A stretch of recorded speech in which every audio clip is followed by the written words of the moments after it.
Барлықтарыңызға сәлем, арнама қош келдіңіздер.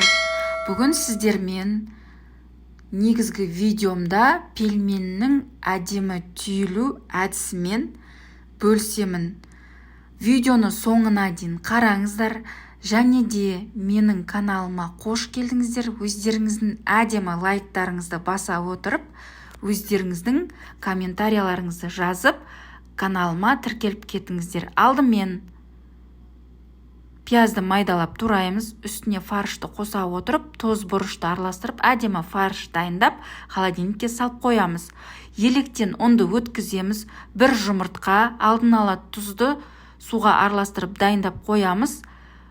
Електен өткізілген ұнымызға жұмыртқамызды қосамыз, және тұз суымызды араластыра отырып, жақсылап тұрып, қамырды илейміз. Қамырымыз өте қатты болмау керек, өте қатты жұмсақ болмау керек.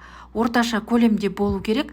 Дайын болған қамырымызды 1 сағатқа немесе жарты сағатқа қойып, дайын болған қамырымызды осылай оқтаудың көмегімен жаямыз.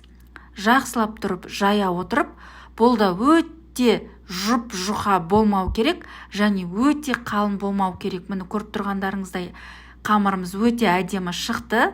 Соны оқтаудың көмегімен осылай орналастыра отырып, жақсылап тұрып кесіп аламыз. Мұқият қараңыздар, жақсылап тұрып кесіп аламыз.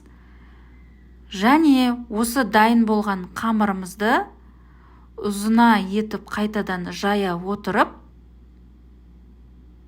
ұзын қылып жая отырып, 4 бұрышты, яғни квадрат деп айтамыз ғой, 4 бұрышты етіп, барлығын теңдей бөліп кесеміз. Барлығын теңдей бөліп кесеміз. Міне көріп тұрғандарыңыздай барлығын әдемі кесіп, біздің дайын болған қамырымызды түшпәра, яғни пельменді түйеміз. Пельменіміздің түйілу әдісі өте оңай, әрі өте тез түйіледі. Негізгі бұл видеодағы менің негізгі мақсатым пельменнің негізгі түйілу әдісін көрсету. Әдемелеп түйіп, сол түйілген пельменді, міне көріп тұрғандарыңыздай, қалай түйілу жолдарын осы видеода көрсетіп жатырмын. Өте тез және өте оңай түйіледі.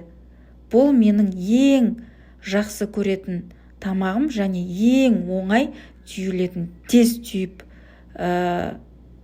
орналастырамын пельменді, тез түйіп. Міне сіздерге нақты көріну үшін 5-6 мәрте қалай түйгенімді көрсетіп жатырмын. Мұқият қарасаңыздар, өте оңай. Міне біздің пельмендеріміз бір келкі әдемі болып шығып жатыр. Барлығы бір келкі, және де барлығы өте қатты. Шет жақтарына жақсылап тұрып түйеміз. Және дайын болған пельмендерімізді, міне біздің барлық түйілген пельмендеріміз бір келкі әдемі шықты. Дайын болған пельменімізді морозильникке қатырсаңыздар болады, немесе тамаққа, яғни суға салып жесеңіздер де өте дәмді шығады.